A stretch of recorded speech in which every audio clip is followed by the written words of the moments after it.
Hi guys and welcome back on GSM ABC YouTube channel. In this tutorial I will show you how to make the screen brighter on Samsung phones. So let's do it.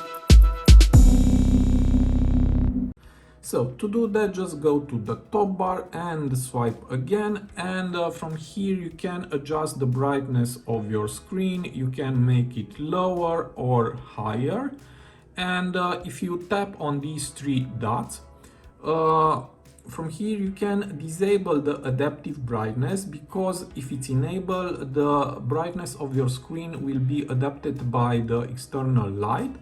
Okay, and now let's disable again, and if you want some extra brightness, just enable this feature and move it to the top, this level, and then just press done, and this is how it looks now, my screen. So I hope this tutorial to be useful for you, and see you to the next. Have a nice day.